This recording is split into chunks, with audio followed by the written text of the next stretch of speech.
Assalamualaikum warahmatullahi wabarakatuh. Selamat datang dalam acara kinerja lecture series yang diselenggarakan oleh Pusat Kinerja Bangunan dan Kota. Lecture series ini adalah program dari kami untuk dalam rangka mendiseminasi pengetahuan yang kita pelajari baik dari penelitian, baik dari teaching maupun dari kegiatan consulting yang kita lakukan selama ini. Untuk sesi pertama ini, kita akan melihat masjid cooling system, yaitu bagaimana sih sebenarnya kita merancang sebuah sistem pendinginan yang specifically buat masjid. Selama ini kita bisa melihat bahwa ada masjid yang dirancang tanpa AC, banyak malah. Tetapi setelah dioperasikan ternyata panas, sehingga memerlukan cooling system. Nah, di sini kami ingin memaparkan bagaimana sih sebenarnya merancang sebuah cooling system dari awal, ya, sehingga sistemnya tidak tambal sulam. Dalam judul ini kita angkat sebuah tagline bahwa kita ingin mendinginkan jamaah masjid. Jadi orangnya, bukan ruangannya. Ya, nanti kita akan lihat apa itu bedanya. Ya. Kita akan melihat contoh sistem pendinginan masjid. Kita akan lihat yang idealnya di luar negeri seperti apa. Sesuatu yang memang dirancang sejak awal untuk beroperasi dalam bangunan yang besar. Ya. Kemudian kita akan lihat distribusi udara untuk ruangan besar, sebenarnya teorinya seperti apa, dan kita akan lihat contoh kasusnya dalam masjid yang kami rancang sejak awal menggunakan AC, yaitu Masjid Salman Rasidi di Soreang, Kabupaten Bandung. Ya. Kita lihat. Yang pertama adalah dari Masjid Nabawi. Memang Masjid Nabawi kita ketahui bersama tidak pakai AC ketika dibangun oleh Rasulullah Muhammad SAW. Di zaman itu belum ada AC dan gedungnya juga belum seperti ini. Tetapi kemudian dalam perjalanannya diperlukan AC, nah, sehingga dirancanglah sistem pendinginan AC yang kurang lebih seperti ini. Jadi ada chiller plant yang berada off-site, ya, sekitar 8 km dari masjid. Chiller plant itu mendinginkan air, dan air dinginnya itu disalurkan ke masjid melalui terowongan. Nah, sampai di bawah masjid, air dingin ini digunakan untuk mendinginkan udara, ya. Dan kemudian udaranya disembur ke dalam ruangan melalui diffuser yang terletak di tiang. Ya. Jadi di tiang-tiang itu kita perhatikan di sini, ini ada diffuser. Kita lihat nih contohnya di sini. Ini adalah diffuser. Ya. Kita lihat juga di tiang-tiang yang lain. Nah, ini juga ada diffuser. Ya. Di sini juga ada diffuser. Kita lihat di semua tiang itu ada diffuser. Sistem distribusi udaranya adalah displacement, ya, artinya nanti kita akan lihat apa itu sistem tata udara displacement. Kita bisa lihat ini dari lokasi diffuser yang ada di bawah dekat lantai, ya, bukan di atas. Gitu. Nah, ini kita lihat bahwa di sini, ya, di sini pun kita bisa lihat bahwa diffuser ada di tengah keramaian, ya, di tiang. Sama juga ini di tengah keramaian kita bisa melihat ada diffuser di Masjid Nabawi. Nah, ini kita lihat bahwa memang diffusernya ada di tiang, dan dia dibuat melihat ke atas, ya. Melihat ke atas, nanti udaranya mengalir langsung jatuh ke bawah. Itu kurang lebih apa yang dipasang dan dioperasikan di Masjid Nabawi. Dan kita, bagi yang sudah pernah ke sana, kita tahu persis bahwa itu sangat dingin, ya, sangat sejuk. Yang kedua yang ingin kami perkenalkan adalah Masjid Cambridge. yang memang benar-benar dirancang sejak awal sebagai masjid yang istilahnya eco masjid, ya. Cambridge Central Mosque. Ini diserahkan kepada arsiteknya, perancangannya yaitu David Marks, dan kita lihat di situ bahwa memang sejak awal itu diarahkan, ya, perancangannya itu mereka tidak mau sesuatu yang dibawa dari luar. Gitu. Jadi mereka menggunakan kesempatan ini untuk merancang masjid yang benar-benar English, ya, benar-benar British. Gitu. Dan yang kedua dari arahan dari trustee-nya, ya, dari yayasannya adalah bahwa tidak boleh ada waste, karena peradaban Islam, kata Pak Tim Winter ini, peradaban Islam didasarkan pada penghilangan sampah, ya, waste, sesuatu yang sia-sia, sesuatu yang berlebih-lebihan. Karena waste itu, sampah itu dianggap sebagai underestimation, ya, menurunkan derajat berkah dari Tuhan itu. Sehingga sejak awal perancangannya dan konstruksinya ini sangat inline dengan isu-isu lingkungan hidup. Nah, kita lihat konstruksinya kayu, ya, tiang utamanya adalah kayu, timber, dan kita lihat bagaimana itu dipasang. Bangunannya menjadi sangat indah di dalam, sangat terang karena ada skylight yang memasukkan cahaya matahari, ya, baik dari luar di halamannya maupun di foyer, lobi utamanya, ya, lobi utamanya sangat terang. Ini kondisi halaman dan lobi utama yang ada aktivitasnya. Sudah mulai ada aktivitas. Ini dibuka kalau nggak salah tahun 2019. Dan ini adalah ruangan sholat utama, ya, ruangan sholat utama. Dan yang perlu diperhatikan adalah ornamen-ornamen di pinggiran dinding. Ya, ornamen di pinggiran dinding ini semua, ini adalah sistem tata udara, ya, bagian dari sistem tata udara. Ini semua di keempat sisi ini adalah inlet tata udara yang memasukkan udara ke dalam ruangan. Ya. Nah, ini kita lihat dalam kondisi penuh. Kita lihat juga bahwa ornamen itu ada di keempat sisi dinding, ya, di sekelilingnya. Nah, ini kita lihat bahwa di skylight, ya, di skylight ternyata tidak hanya digunakan untuk media penerangan, ya, media penerangan. Yang menjadi media penerangan itu adalah yang bagian atas ini, ya, ini K1 itu adalah fixed glaze. Ya, jadi ini adalah lembaran roof light ini, glazingnya ada di sini, ya, di atas ini. Nah, sementara yang di sisi kiri kanan, ya, di sisi kiri kanan sini, ini adalah jalur masuk udara, ya, ini jalur masuk udara, ya, dan itu ada beberapa lapis, ya, ada beberapa lapis karena lapisan seperti yang ini misalnya, lapisan 2 itu adalah attenuated external louver. Jadi memang posisinya di eksternal dan dia berfungsi sebagai sound barrier supaya noise-nya tidak masuk dari luar, ya. Yang menjadi thermal damper itu adalah lapisan ketiga, nomor 3. Nah, yang ini, ya. Ini thermal damper, ya.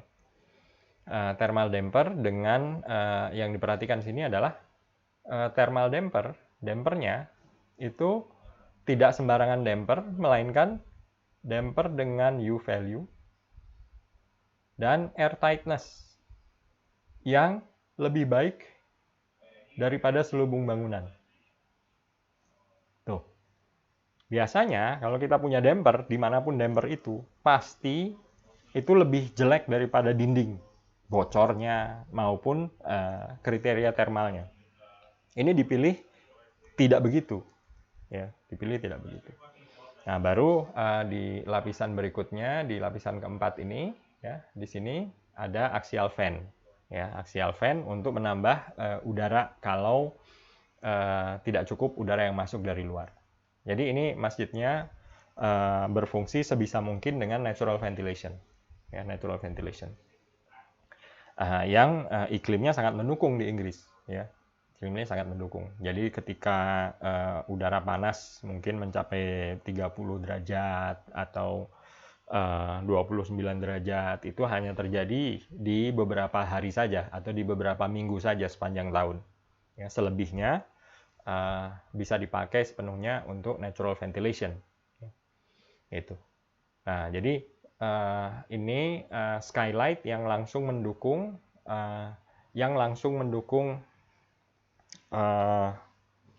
skylight yang langsung mendukung tata udara. Nah, yang perlu diperhatikan di sini adalah bahwa skylight-nya itu memiliki kriteria air tightness. Ini belum ada di Indonesia, ya. Belum ada di Indonesia, ya. Ini adalah angka yang menjadi spesifikasinya dan ini bisa diujikan, ya, dengan blower door test. Yang sebenarnya kita sudah mulai lakukan untuk contoh kasus di Masjid Salman Rashidi, ya. Kemudian ada juga spesifikasi U value-nya, dan ini kalau diperhatikan U value-nya, silakan nanti diperhatikan sendiri angka ini amat sangat bagus, ya. Ini adalah U value dari keseluruhan sistem ini, ya. U value keseluruhan sistem ini. Ya, ini adalah amat sangat bagus karena biasanya kalau dia bersifat sebagai glazing itu di atas 1, ya, di atas 1. Jadi kalau ini bisa sampai 0,15 itu amat sangat bagus. Ya, kita lanjutkan. Ini adalah simulasi menggunakan computational fluid dynamic, ya. Kita bisa lihat bahwa dalam pengoperasiannya tadi di sini ada dua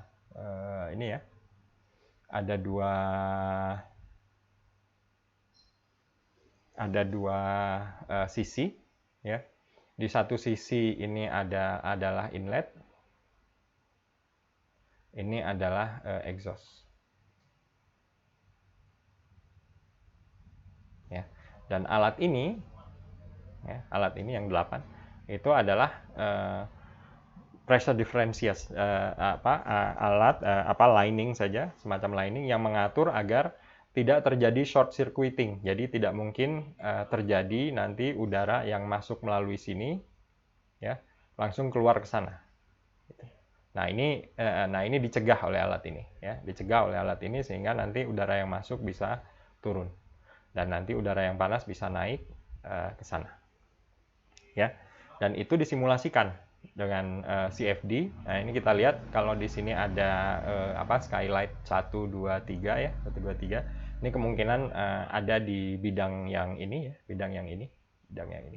Nah, memotong 3 skylight ini, ya. Memotong 3 skylight, dipotong dari atas ke bawah. Dan ini kita lihat bahwa di setiap skylight ada udara yang turun, yang dingin, ya, dan ada udara yang naik, dibuang udara panas yang sifatnya exhaust. Dan kita lihat memang udaranya naik itu ketika dipanaskan oleh jamaah, ya, dan dia naik ke atas, ya, untuk dibuang.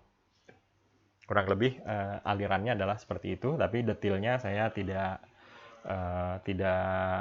paham karena saya belum melihat laporannya. Tapi poinnya adalah bahwa sistem tata udara yang baik harus selalu disimulasikan dan dihitung benar-benar yang exhaust harus bisa menjadi exhaust, yang inlet harus bisa menjadi inlet, dan ada perkiraan suhunya berapa. Ya. Ini adalah plant room-nya, kurang lebih seperti itu. Ya. Ini kita lihat bahwa ornamennya ini berfungsi sebagai bagian dari tata udara. Ya. Kalau tadi adalah sistem natural ventilation-nya, nah ini kita lihat bahwa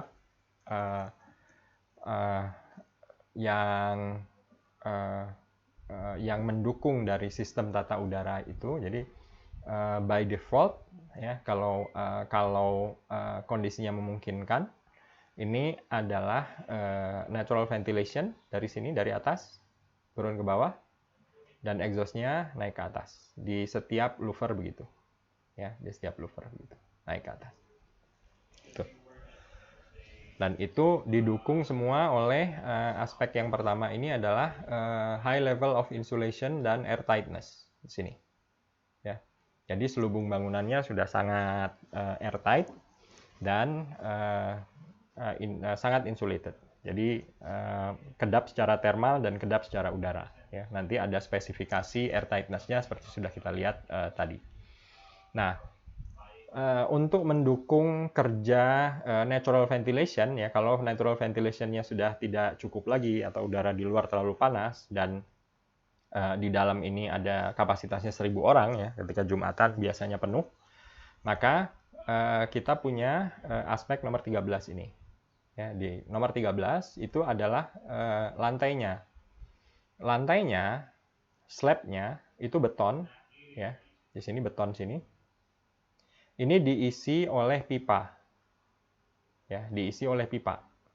Jadi sebelum dicor betonnya itu ada pipa dari PEX ya, dari plastik, dari PEX, dan dibuatkan coil. Ya. Setelah itu coil itu dicor, ditanam di dalam floor slab, dalam slab beton. Ya. Nah, pipa itu ketika musim panas dia dialiri oleh air dingin sehingga lantainya sudah sejuk. Ketika orang duduk di situ, maka dia akan melakukan interaksi secara radiasi dengan lantai dan perasaannya sudah langsung sejuk ya. Rasanya sudah langsung sejuk oleh lantai gitu. Nah, kalau itu tidak mencukupi, maka itu dikeluarkanlah udara dingin ya dari sisi-sisi tadi ya, dari berbagai sisi yang tadi banyak ornamennya itu ya, termasuk dari luar ini juga ada natural ventilation-nya gitu.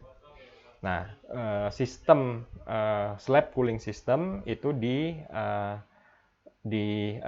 dilayani oleh heat pump ya, dilayani oleh heat pump, dan heat pump nanti yang akan mendinginkan air ya, dimasukkan ke dalam lantai itu pada musim panas. Kalau musim dingin tinggal dibalik, airnya menjadi air panas yang dimasukkan ke dalam slab itu ya. Itu kurang lebih gambaran sistem tata udara di masjid. Nah, sama ini di foyer. Foyer juga merupakan bagian dari sistem tata udara karena di udara dari luar itu didinginkan oleh ada air mancur di sini. Ya. Iklim di negara 4 musim biasanya kering, ya, tidak humid, sehingga bisa pakai air mancur untuk menurunkan suhu udara ketika musim panas. Gitu. Nah, kita berpindah tentang sistem AC di ruangan besar. Ya. Kita lihat contoh kasus di negara kita. Ya. Kita punya bangunan masjid megah. Ini bukan cuma di masjid yang ini ya, tapi di banyak masjid yang lain. Kita punya bangunan masjid yang megah, yang dirancang tanpa AC. Ya, kita lihat memang dia dirancangnya tanpa AC. Tetapi dalam operasinya, ketika dilaksanakan, ya panas. Sehingga akhirnya harus pasang AC. Kita lihat di sini ada banyak AC ya, unit AC, standing unit yang dipasang di sini. Ya, ini di banyak titik ini dipasang. Tapi ternyata tetap panas. Sehingga timbul pertanyaan bagaimana perancangan AC untuk ruangan besar. Ya. Nah, ini kita akan bahas nanti. Sebelumnya kita lihat dulu dua metode tata udara. Ya, yang pertama adalah mixing.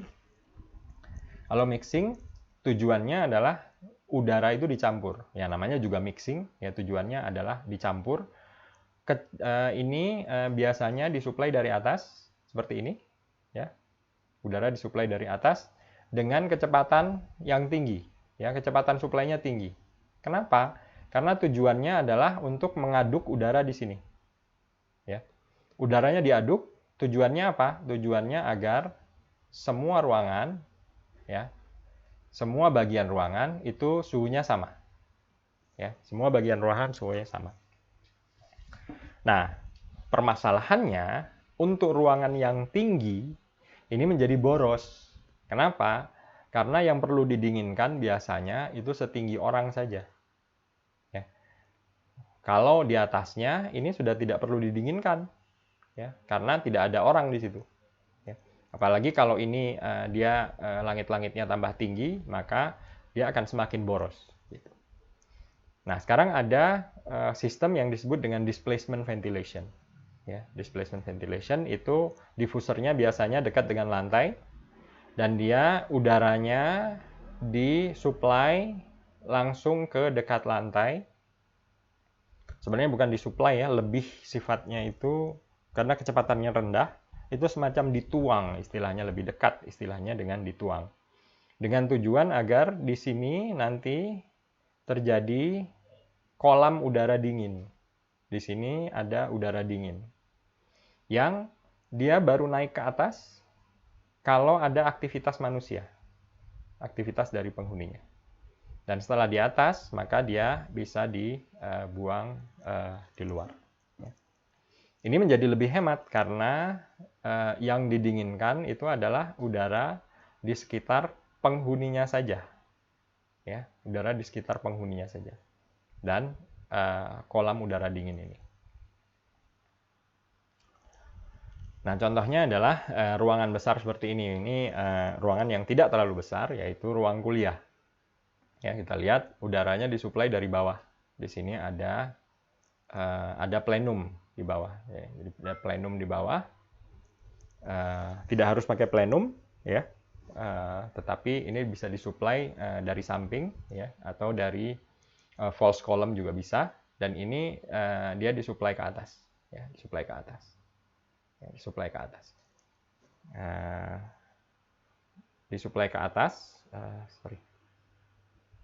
dia disuplai ke atas, dan ketika dia kena aktivitas penghuni, dia naik ke atas. Nah, ini coba perhatikan, yang didinginkan adalah setinggi ini saja. Sementara yang di atasnya itu dibiarkan hangat, panas juga tidak apa-apa, karena tidak ada orang di sana. Tidak ada orang di sana. Nah, ini sudah dipakai. Contohnya adalah di airport Bangkok, ya, di Suwarnabhumi.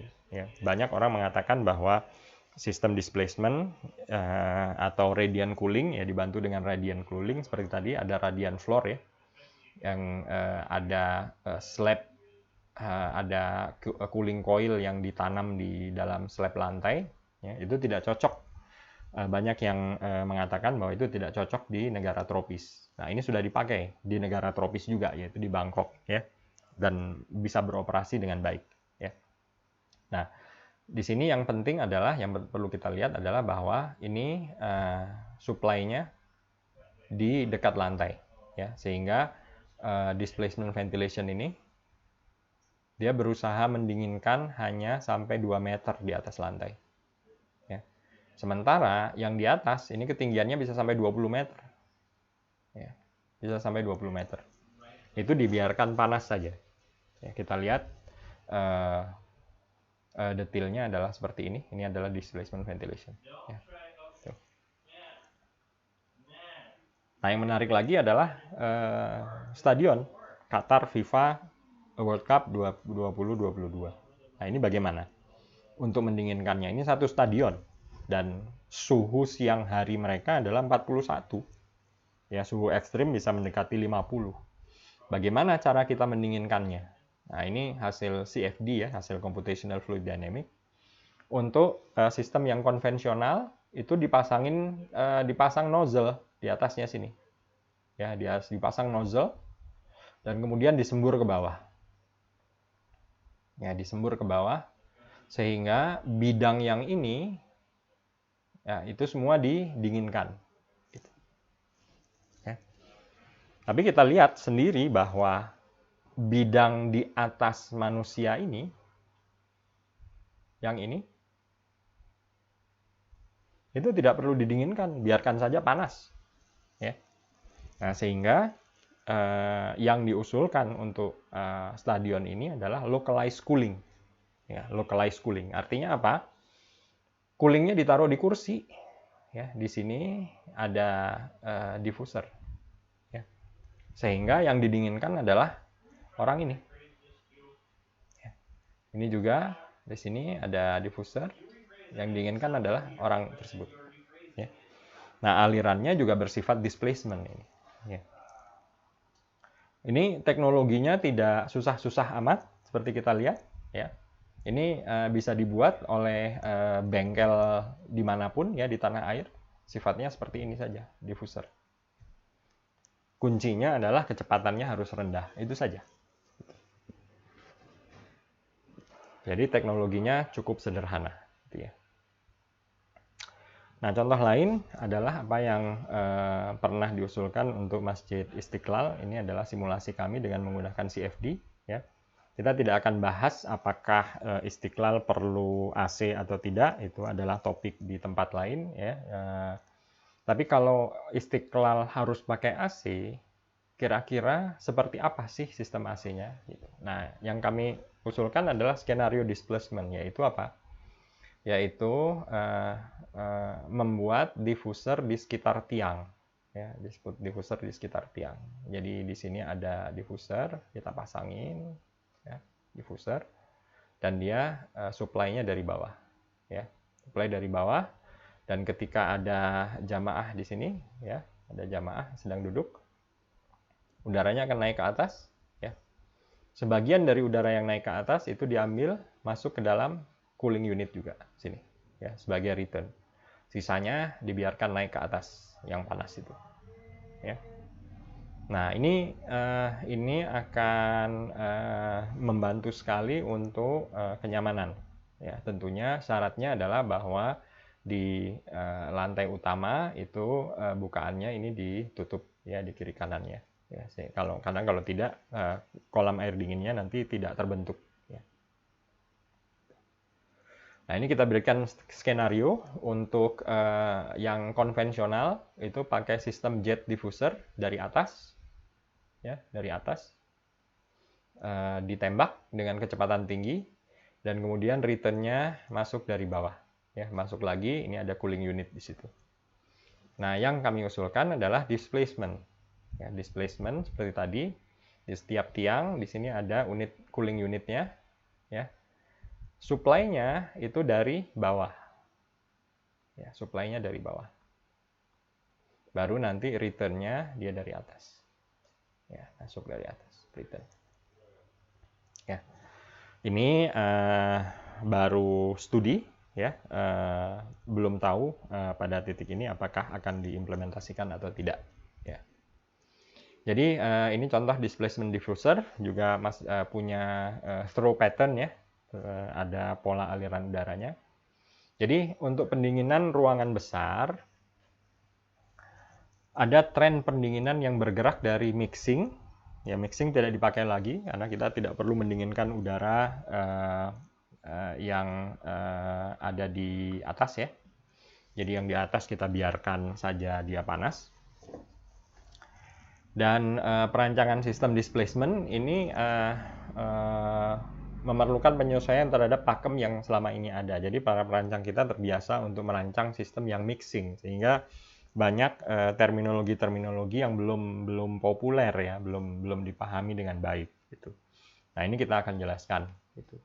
Pertama adalah bahwa supply velocity-nya dia harus rendah. Nah, ini kata kuncinya ya. Supply velocity-nya harus rendah. Jadi aliran udara dengan kecepatan rendah itu ada membentuk aliran gravitasi. Ini berbeda dengan aliran jet. Ya. Kalau mixing ventilation itu kecepatannya tinggi, bisa 1,5, bisa 2. Ya. Itu alirannya dia berupa jet.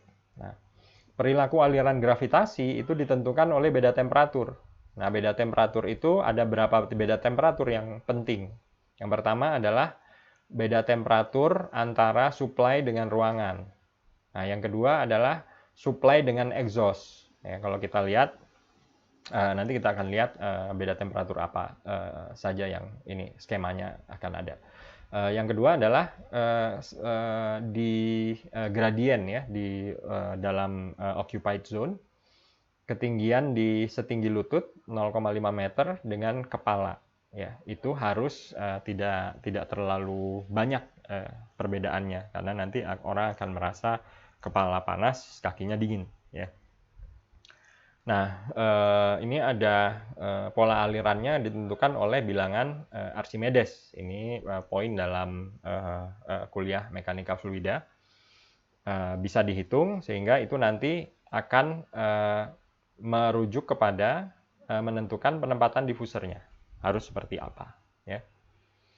Nah, ini kita akan melihat contoh kasus untuk Masjid Salman Rashidi. Ya. Kita lihat seperti apa. Ya. Ini konsep masjid cooling itu seperti yang kita sudah paparkan tadi, adalah bahwa kita membuat cooling system di sini ya, di bawah. Ya, cooling systemnya, inletnya di bawah. Ya, dengan kecepatan rendah. Ya. Tujuannya adalah membentuk kolam udara dingin. Ya, membentuk kolam udara dingin di atas lantai. Jadi ini tujuannya di sini harus ada kolam udara dingin semua yang suhunya katakanlah 20 bisa 19, tapi tidak lebih dingin daripada 19 gitu. Ya.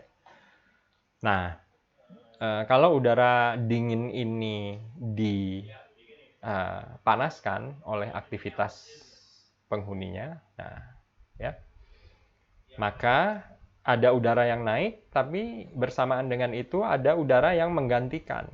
Nah, karena itu kata menggantikan udaranya itu adalah displace, to displace, ya, oleh udara dalam kolam. Ya. Jadi tujuannya adalah memberikan kenyamanan pada ketinggian sampai pada ketinggian orang berdiri saja. Jadi ini sejuk, ya, yang di atas dibiarkan hangat. Ya. Yang ini adalah sejuk. Ya. Dan karena tujuannya adalah membentuk kolam udara dingin, maka ini kecepatannya, ya, kecepatan di sini harus rendah, sangat rendah. Ya. Sangat rendah. Itu kisar harus di bawah 0,2, ya, di bawah 0,2. Karena kalau kecepatan tinggi di sekitar lantai, maka yang tadi tujuannya adalah membuat kolam udara dingin di sini, ya. Kalau ada kecepatan yang tinggi, maka kolam udara dinginnya akan ambiar, ya, buyar, ya, tidak bisa bekerja dengan baik. Itu. Nah, ini kurang lebih diagramnya ya, displacement ventilation dengan angka-angkanya ya. Dia kecepatannya harus rendah, 0,2 meter per detik. Dan suhunya adalah sekitar 20 derajat, bisa turun sampai 19 ya. Nah, ini kita lihat bahwa di sini ada dua zone memang ya, ada dua zone yang dibatasin oleh garis ini ya. Di atasnya adalah mixing zone, yang di bawahnya adalah pure fresh air ya, pure fresh air. Jadi kita hanya mendinginkan bagian bawah saja. Nah, ini yang perlu kita perhatikan dengan baik ya. Di aliran displacement itu tidak ada hubungannya dengan tingkat kecepatan. Kecepatan tinggi malah akan merusak aliran. Ya, jadi to displace itu sebenarnya mengisi, kayak ngocor, kayak ditumpahkan gitu. ibaratnya adalah banjir yang seperti ini ya. Kecepatannya tidak ada tapi air tiba-tiba naik gitu. Ini saya menggunakan analogi banjir mungkin tidak terlalu tepat ya, tapi ini bisa menggambarkan bahwa banjir yang seperti ini adalah ibarat dari kolam air dingin yang dibentuk oleh displacement ventilation. Ini berbeda dengan banjir bandang yang seperti ini. Ini kecepatan alirannya tinggi sekali, ya kecepatan alirannya tinggi sekali, sampai ini jalan saja bisa putus, ya. Dia perlu momentum yang tinggi, ya. Perlu momentum yang tinggi untuk apa? Karena tujuannya adalah mengaduk isi ruangan. Ruangan itu harus diaduk sehingga suhunya jadi sama semua, gitu. Jadi beda antara mixing dengan flow. Kalau dalam mixing memang ada kecepatan, dan karena ada kecepatan alirannya bisa terhalang. Ya, kalau dia terhalang ya seperti ini. Kalau dia terhalang oleh jalan, jalannya bisa amblas. Ya. Nah, ini contoh kasus ya yang seringkali ditanyakan. Gitu. Kenapa diffusernya ya di sini ini menghadap ke atas? Gitu. Kenapa diffusernya menghadap ke atas? Ada yang berpendapat bahwa dia menghadap ke atas karena aliran displacement itu dihalangi oleh orang. Gitu. Sehingga tujuan dari aliran ke atas itu adalah supaya dia bisa ke sana dan kemudian melewati kepala orang, dia kemudian turun. Ya. Kemudian jatuh. Kalau menurut saya, pendapat yang seperti ini itu tidak tepat. Ya, tidak tepat. Kenapa? Karena sebenarnya aliran displacement itu tidak bisa dihalangi. Tidak bisa dihalangi. Kalau menurut saya ini memang ke atas ya alirannya, tapi dia akan langsung turun ke bawah. Seperti air yang ditumpahkan. Gitu. Aliran displacement tidak bisa dihalangi karena sifatnya mengisi, ya seperti air yang dituang. Kalau alirannya dihalangi, misalnya ya oleh kaki orang yang duduk di lantai, misalnya nih, ya misalnya ada orang sedang duduk di lantai, ya duduk katakanlah dia bersila, kurang lebih seperti itu ya. Ada aliran datang begini ya, ada aliran datang gitu, dia terhalang, ya.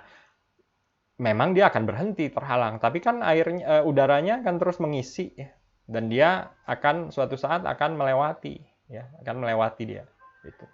Dan ketika dia melewati, maka dia bisa melewati sela-sela orang ya, dan mengisi seluruh ruang gitu. Ini adalah kelebihan dari displacement ventilation. Nah, contohnya kita berusaha untuk selalu memakai sistem yang memang sudah ada off the shelf kita pakai ya. Ini contoh yang ada adalah di dalam masjid itu adalah split masjid cooling system itu adalah split system seperti biasa. Itu bisa kita lihat contohnya di sini. Ini sebuah masjid ya di Bandung pakai AC, masjidnya lumayan tinggi ya. Masjidnya lumayan tinggi, ada balkonnya, ada atriumnya, ya. Dan ini kita lihat bahwa dia pakai sistem AC biasa, ya. Yang tujuannya adalah menyemburkan udara ke bawah, ya. Dari sini juga, ya. Ini yang di belakang ini sedang ditutup, dimatikan, tapi ini sedang beroperasi dia, ya. Nah, yang menjadi masalah adalah ini sistem ini sangat boros karena yang kita perlukan adalah hanya mendinginkan udara setinggi ini saja, setinggi orang. Ya. Sementara di atasnya kita tidak perlu dinginkan lagi. Ya, biarkan panas. Nah, kalau kita meletakkan AC di atas ini, maka kita berusaha mendinginkan seluruh ruangan. Dan itu akan menjadi boros. Ya, sama ini penampakan dari sisi yang lain. Jadi ini tujuannya adalah memberikan udara ke sana. Ya. Sementara yang harus didinginkan mungkin ketinggiannya hanya segitu saja, ya. Tidak perlu didinginkan sampai ke atas, ya. Begitu kurang lebih. Sehingga kita memikirkan bagaimana caranya supaya kita bisa punya, kalau kita pakai unit biasa, ya bisa saja ditutup, ya ditutup, dibuatkan seperti ini, ya. Dia bisa jadi diffuser ya. Dan kemudian di atasnya dikasih lubang sehingga dia bisa menjadi return ya di luar. Itu. Jadi unitnya masih bisa tetap seperti unit biasa, tapi tentunya harus ada adaptasi ya, harus ada adaptasi. Nah, ini kita lihat bahwa memang dalam sistem displacement ventilation ini ada gradien ya. Dari atas ke bawah itu ada perbedaan suhu. Ya, ini sampai 26 derajat. Ini kalau ketinggian katakanlah 2,8 atau 3 meter ya. Tapi kalau ketinggiannya sudah mencapai 9 meter atau 10 meter bahkan sampai 20 meter, itu bisa sangat panas di atas. Dan itu kita biarkan panas karena tidak ada yang perlu didinginkan di atas sana ya. Nah, terakhir ini adalah Masjid Salman Rasidi ya. Ini saya tunjukkan konsep awalnya seperti apa ya, dari sejak 2 tahun yang lalu ini 21 Juli ya. Sudah ada konsep awalnya, yaitu menggunakan sirip-sirip dan ada masrabiah ya di sampingnya, di dinding sampingnya itu ya. Ini adalah evolusi selanjutnya ya, masih dari 2 tahun yang lalu. Gitu. Ada prinsipnya ada masrabiah ya yang di dinding samping itu yang dipertahankan. Nah, ini kita lihat kondisi penampakan dari dalam yang cukup dramatis ini dengan masrabiah ini. Ya. Dan ini yang kita berusaha pertahankan. Nah, prinsip sistem pendinginan di Masjid Salman Rasidi seperti apa? Yang pertama, ini kita mulai dari selubung dulu. Selubung bangunannya itu tidak overheat. Jadi kita usahakan agar selubung bangunannya, dinding luar dan kaca jendela itu suhunya tidak terlalu tinggi. Ya, tinggi. Kalau kita udara dalam ruangan itu kita maunya sekitar 24 atau 25, maka suhu dinding itu tidak boleh lebih tinggi dari itu ya. Jadi kalaupun lebih tinggi ya 27 atau 28 ya. Tapi kalau sudah di atas 30 itu cukup jadi masalah ya. Kemudian yang kedua, seperti tadi contoh kasus di Cambridge ya, selubung bangunannya itu harus airtight atau kedap udara. Ya, ini nanti juga kita belum spesifikasikan angkanya berapa, tapi kita akan tes. Ya, kita akan melakukan uji airtightness.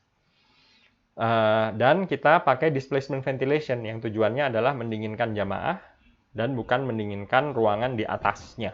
Ya. Kemudian yang berikutnya, syaratannya harus bisa scalable. Scalable dalam arti bisa dioperasikan sesuai dengan kebutuhan sholat.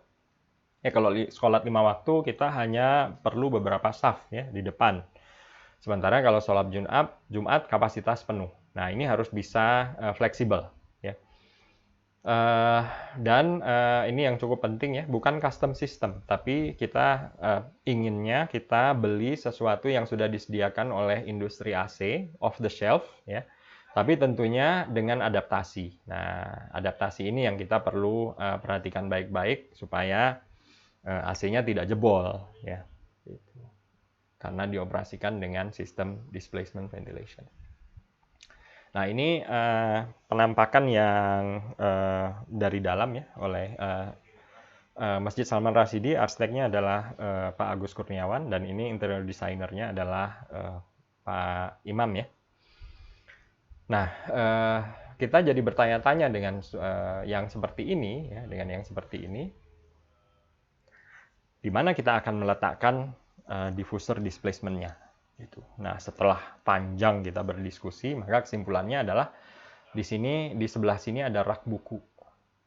Ini sesuatu yang tadinya diperuntukkan untuk rak buku.